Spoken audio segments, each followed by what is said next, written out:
Hey, do you have any idea how many hospitals are part of our network across the country? I believe there are 10 of them, but why do you ask? Well, the newest one, a clinic my dad set up as a sort of volunteer effort in a remote town, that's where you're being transferred. What? There's no place for you at this hospital anymore.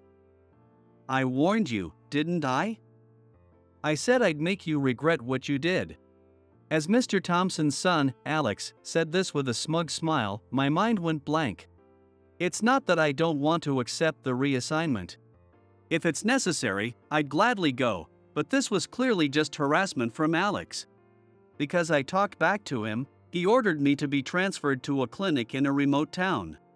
Of course, there are people there who need help, and helping them is a doctor's responsibility. I understand that, but I still want to make a difference on the front lines. But Alex made this decision because he couldn't stand me using a transfer as a form of harassment. I understand. This is an official decision from the hospital, then? I checked with my dad, and he approved the transfer right away. I mean, I'm the one who's close enough to see you every day. Just remember, this is what happens when you tick off someone with connections in upper management. He said that, grinning from ear to ear. I regretted my words a little, but I hadn't said anything wrong. I believe that if I keep doing the right thing, one day, I'll be confident I did the right thing. Holding on to that belief, I put my thoughts in order and headed to the clinic where I'd been reassigned. Just as I expected, it was a quiet place, with many elderly folks around and a peaceful atmosphere. Fortunately, there weren't any life-threatening cases, and only a few people had serious illnesses. Half of the people coming to the clinic were just here to chat. As long as everyone was staying healthy, there was no problem. I just kept preparing myself, ready for whenever my time to act would come. One quiet day, during these routine days. Dr. Adams. There's an emergency. Michael crashed his truck into his house. They're bringing him over now, and it looks serious. The patient who was brought in was in a horrible condition I'd never seen before, and due to his age, his survival was uncertain. I gathered every bit of knowledge and experience I had, administered the best emergency care I could, and drove him to a hospital in the city equipped for surgery. This is an emergency. I shouted louder than I ever had when we arrived at the hospital. He's losing a lot of blood, with 3 major areas of injury. I've given first aid, but his condition is critical. Please, hurry. Understood. After 2 hours of surgery, he managed to survive. I'm so glad he made it. Your quick emergency care saved him. Without that immediate blood control and wound pressure, he probably wouldn't have made it. Thank you. I'm just relieved he's alive. That's all that matters. The patient and townspeople expressed their gratitude, and I returned to my regular routine. I sincerely hoped there wouldn't be another accident like that and reminded myself to always be ready to respond. One day, though. It's been a while. How have you been? I was stunned to see a man who'd come to the clinic. It was none other than Mr. Thompson, from my days working in Tokyo. Even back then, he was usually busy with his own work, and we only saw each other a few times a week. I wondered what could bring him here.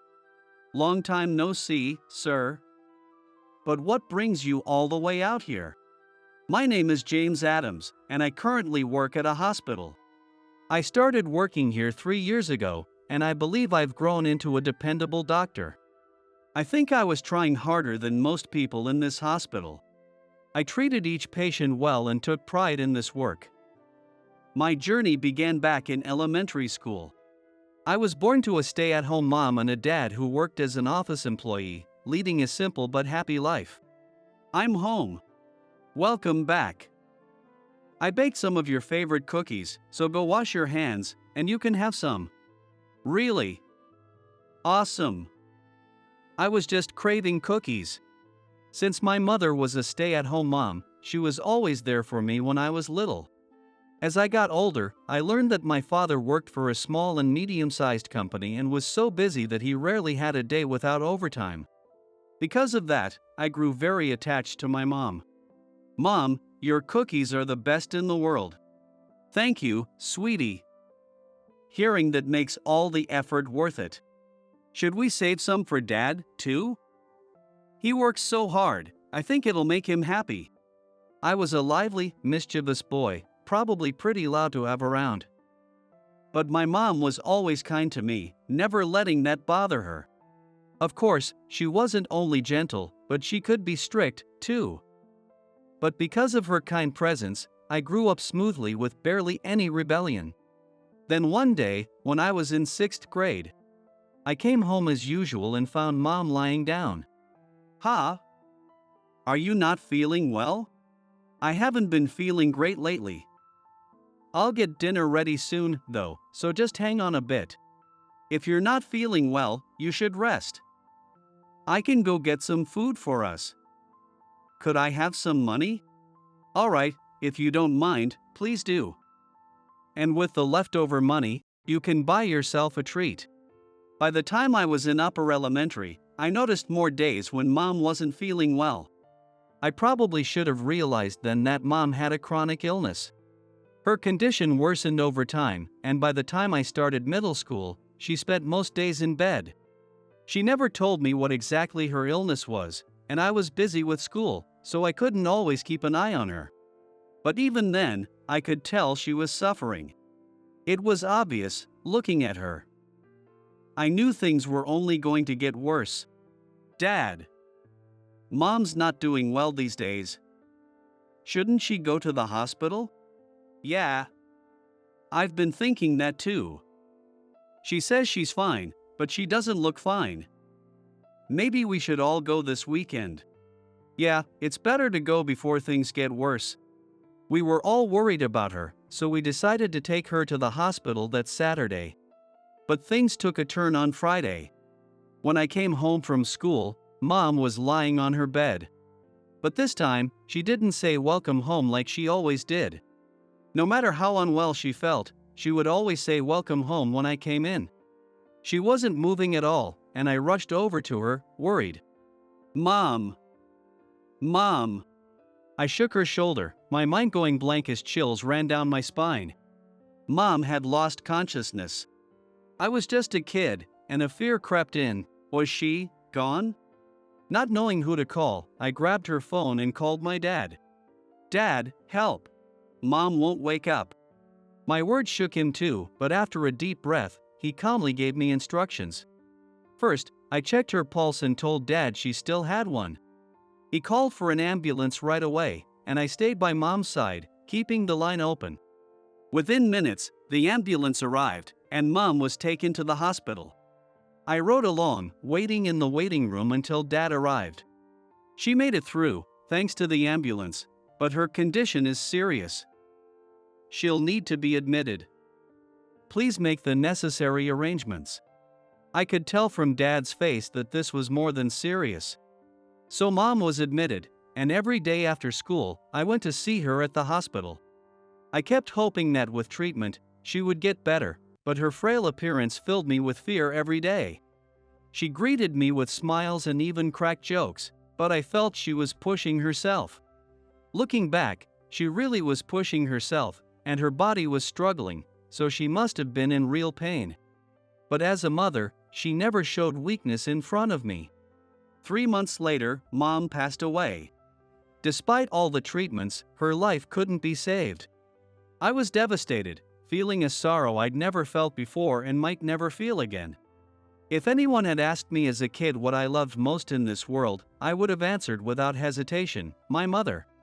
Her presence meant everything to me, and after she passed, I felt like I was wandering in endless darkness, unsure how to go on. But even with her gone, the reality remained that my father and I had to keep living together. So, the two of us decided to support each other and move forward. "I'm home. Sorry I'm late. Did you eat already?" I heated up some instant curry. "I made some rice for you too. Want me to fix you a plate?" "Could you?" I'll go take a shower first. Since Mom had started getting sick, Dad and I had taken over the household chores together. So, transitioning to just the two of us wasn't too difficult in terms of time or chore division. But the emptiness in our hearts never seemed to go away. It wasn't that I didn't love my dad. He was the most important person in my world, and I genuinely cared about him. But the void left by my mom's passing was far larger than I'd anticipated. And it wasn't just me, Dad felt the same. Driven by a sense of duty to take care of me, he did his best to keep going, but that only lasted about 3 years. By the time I was finishing middle school, Dad had developed mental health issues from stress and could no longer work. I'm so sorry. I'm nothing but a burden to you. Useless father I am. What are you talking about? You've been there for me, Dad. Without you, I wouldn't have made it through middle school or survived Mom's passing. So please, stop blaming yourself. Thanks to Dad's efforts to support me, I was eventually able to pull through my grief over Mom. But there was no one there to support Dad in the same way. The combined weight of losing Mom and the stress of work took a toll on his mind. Dad wasn't just unable to go to work, but he reached a point where mental strain made even physical movement difficult. Thankfully, with the savings he'd built up and the insurance money, we'd be able to manage for a few years. And since Dad couldn't work, he was eligible for welfare support.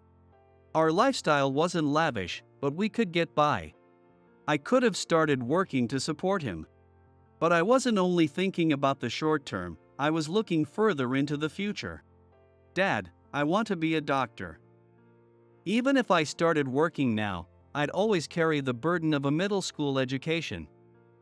Plus, I want to save people like Mom. I don't want anyone else to go through what we did.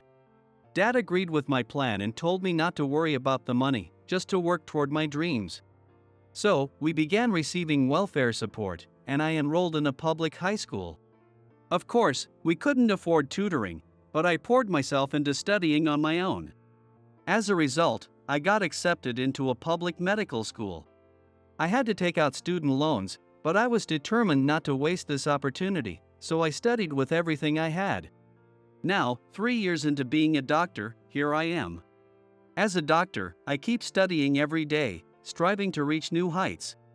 There's always more to learn, and the higher my skills go, the more lives I can save. Thanks for your hard work. Are you still staying? I'm just looking over my patient's medical chart. Something's been bothering me. I remember seeing similar symptoms in a book I read recently. So I'm trying to figure it out. I can see you're giving it your all, but don't push yourself too hard, okay? If you overdo it, it could take a toll. I'm still considered a junior doctor, but my seniors and the nurses have started recognizing my efforts. Having their support made me happy and motivated me to keep going.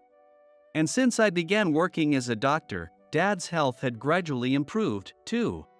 The more I achieved in my role, the happier it made him. With his encouragement, I was able to keep pushing myself. But then, are you enjoying basking in your own effort? Huh? You just like hearing everyone tell you how hard you're working, don't you? To put it bluntly, you're just incompetent. You can't even get your work done within your hours. Do you realize you don't have what it takes as a doctor? Yes. I still have a lot to improve on, so I'm working hard every day. Your effort annoys everyone around you. Stop showboating, or I'll have you transferred. The word transfer shocked me, and I couldn't find anything to say in response. I wasn't doing anything wrong. I was working hard every day to save my patients, so why did I have to be criticized for it? Maybe in the hospital's business mindset, they had a reason to complain. But as a doctor, my focus is on saving as many lives as possible. That's why it felt so frustrating to hear complaints about my approach. Besides, he used his position as Mr. Thompson's son to say whatever he wanted. Even though he went through med school, no one here really respected him as a doctor. Mr. Thompson himself was too busy with his own work to notice just how tyrannical his son Alex had become at the hospital. I had the support of those around me who recognized my efforts, while Alex had neither trust nor respect from anyone. It was obvious who was in the right. I don't believe I'm doing anything wrong. Your attitude is what's annoying. Who do you think you are? At the very least, I'm facing my patients seriously as a doctor, not using my position as the director's son to throw my weight around. I knew it was provocative, maybe more than necessary.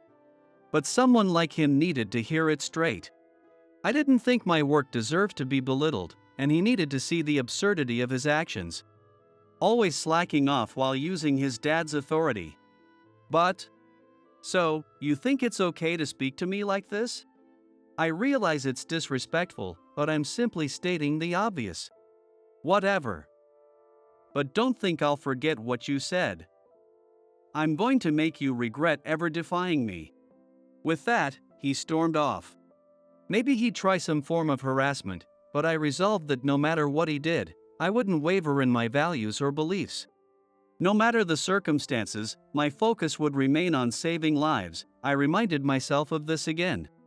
Then, one day, a week later, I was summoned by Alex. Hey, do you have any idea how many hospitals we have in our network nationwide? I believe there are 10 of them, but what does that have to do with anything? Well, our newest facility, a clinic my dad set up as a kind of volunteer project in a remote town, you're being transferred there. What? There's no place for you at this hospital. Didn't I tell you? I'd make you regret this. Seeing his smug smile, I felt my mind go blank. It wasn't that I didn't want to accept the transfer. If it were truly necessary, I'd go willingly, but this was clearly Alex's way of getting back at me. Just because I talked back, he decided to send me to a rural clinic as a form of punishment. Of course, there were people there who needed help, and as a doctor, it was my duty to serve them. But I had my heart set on making a difference here on the front lines. The number of patients at this hospital far exceeded those who'd visit a clinic in a remote village. I wanted to keep honing my skills here, aiming higher as a doctor, so I could ultimately help more people. But I had no intention of refusing. No matter where I was, my core belief was always to give my all to save the patients in front of me. Understood. This is an official directive from the hospital, then? I checked with my dad, and he approved the transfer immediately. I'm the one who knows you best, after all. Let this be a life lesson about what happens when you cross someone with connections in the upper echelons. He delivered his words with a smug grin from start to finish. I felt a twinge of regret over what I'd said, but I knew I hadn't said anything wrong. I believed that if I continued doing the right thing, someday, I'd see that my actions were justified. With that faith, I put my feelings in order and headed to the assigned clinic. As I'd expected, the place was quiet, with plenty of elderly patients and a calm atmosphere. Fortunately, there were no critical cases, and only a few patients had serious illnesses. Half of the visitors just came by to chat, but if everyone was healthy, there was no problem with that. I'd just stay prepared, waiting for when I'd be needed. Then, one day, during these quiet, uneventful days, Dr. Adams. There's an emergency. Michael crashed his truck right into his house. Everyone's bringing him over now, but he's in terrible shape. Living in such a remote village, it was common for people to drive small trucks a few times a month for shopping. While some folks used bikes to get around, I'd never once heard of any major accidents here. Everyone took care to drive safely. So this report took me by surprise, but having worked in a Tokyo hospital, I'd handled situations like this many times before. To steady my pulse, which was racing after so long without an emergency, I took a deep breath. The patient they brought in was in a dire state, unlike anything I'd ever seen, and his age made his survival uncertain. But I repeated my conviction to myself once again. It's a doctor's duty to save those they can, and I didn't want to see anyone else grieving the loss of a loved one, as I had with my father. I quickly drew on every bit of knowledge and experience I had, performing the best emergency care I could, and then rushed him to a hospital in town equipped for surgery. "Emergency room, please." At the hospital, I shouted louder than I'd ever shouted in my life. Even though it was a city hospital, it wasn't a particularly large one. The reception staff and nurses looked shocked. Most of them had probably never seen a patient in such a devastating condition before. Some even froze, paralyzed by the sight. Without experience, it's understandable not to believe someone could survive this state. He has 3 major injuries. I performed first aid, but he's critical. Please hurry. Understood. 2 strokes of luck helped ensure a smooth transfer to emergency surgery. It was because I'd handled so many emergency cases before that I knew exactly how to administer effective first aid. By performing thorough emergency treatment, I could buy the patient as much time as possible until surgery. And second, this hospital was part of the same network as my clinic, and I had a doctor friend here. While transporting the patient, I contacted him in advance. After about 2 hours of surgery, the patient survived. I'm so relieved. Thank you for your incredible first aid. If you hadn't stopped the bleeding and applied pressure to the wounds, his chances wouldn't have been nearly as high. I see. I'm just glad he made it. That's what matters. To be honest, I'd been prepared for him not to survive. His condition had been that severe, and even if he hadn't made it, I wouldn't have blamed the surgeon. But hearing that my emergency treatment had saved him made me grateful to have been there. The patient, along with people from the town, thanked me, and I returned to my usual routine. I hoped nothing like that would happen again, reminding myself to always be ready to respond. Then, one day. It's been a while. How have you been?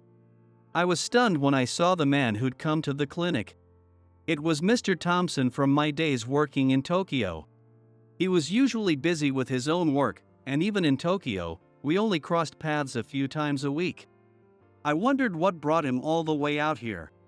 Long time no see, sir. But what brings you here? I heard about a major accident a few days ago. I understand you handled the emergency care? Yes, that's true. I'm surprised it reached you, though. The surgeon told me all about it. Thanks to your swift first aid, the man survived. Your care was excellent. And he said you're a highly skilled doctor. So I did some investigating. Forgive the blunt question, but what's someone like you doing here? I was left speechless by Mr. Thompson's words. I was proud of what I'd done. If it had been someone else handling first aid, the patient might not have survived. But I thought my reassignment had been decided by unanimous consensus from the hospital's upper management. So to have Mr. Thompson come all this way and say what he did was a surprise. Thank you for the kind words, but I was sent here on hospital orders. Yes, that's true, but the problem lies in who gave those orders. When I started looking into it, I found out that my son was behind this. So, will you come back to Tokyo? Hearing this, everything suddenly clicked into place. My reassignment had been Alex's doing alone. He demoted me just because he was angry at what I'd said. Sure, he had a medical license, but he didn't deserve to call himself a doctor. That's what I thought. Still, I'm truly glad the patient made it. My motto is to save every life I can. Indeed. I believe it's that kind of conviction that makes someone fit to be a doctor. With that, Mr. Thompson brought me back to the Tokyo hospital and led me to a meeting room. Inside were his close associates and Alex himself. Now, let's have a proper explanation. Why was such a talented doctor sent off to a rural clinic? Well, You took this action on your own, didn't you? So how are you going to take responsibility? He is a shining example of dedication. Yet you forced him out. Care to explain why? I hadn't had much interaction with Mr. Thompson, nor had I ever worked directly with him, but I could see that when angry, he was a force to be reckoned with. From what I'd heard from senior doctors, Mr. Thompson was usually a mild-mannered person. And like me, he ran the hospital with a firm sense of purpose, earning the respect of many in the medical community. It was clear that he wouldn't stay silent when something went against his principles. Well, I'll give you one chance to answer. Why is a failure like you in Tokyo while someone as skilled as him was reassigned? I'm sorry. I didn't mean any harm. I just got a little carried away. I thought of it as a way to toughen him up. So, you made a decision that harmed this hospital's interests for such a trivial reason? Well, that's all I need to know. You'll be accepting a reassignment yourself. Not only I, but everyone in the room was taken aback by the director's words. No one had expected that Mr. Thompson would order his own son's demotion. Certainly, what Alex did was inexcusable. I understood why Mr. Thompson was furious, but no one had expected he would go so far as to order his son's reassignment. No way, Dad. You can't be serious. You know that's impossible. And why exactly is it impossible? Because, well, just think about it. Why should I be the one demoted? I've been working so hard here, why should I be punished? Don't make me laugh. Even if that were true, you were the one who decided to demote someone who was working tirelessly. So, I believe I'm being fair. Alex had no response to this. The director's argument was too sound, leaving him with nothing to say. And from my perspective, Alex hadn't achieved anything worthwhile. You still have a long way to go as a person. Take this time to reflect and work hard to grow as a doctor. That's your duty. Are you serious? You really mean this? I have no patience for people who can't take responsibility. I'm saying you might never work in this hospital again. With that, Alex fell silent, offering no further objections. In the end, he was reassigned to the rural clinic where I'd been working. I heard he now spends his days caring for elderly patients. Whether he'll have a change of heart and put in the work remains to be seen. If he thinks he can slack off out there, he may never make it back to the front lines. As for me, I'll keep listening to my patients and giving my all as a doctor. I'm proud of my work, and I intend to hold on to my beliefs as I move forward. I hope that, even if just a little, I can help prevent others from feeling the pain of losing someone precious, as my father and I did.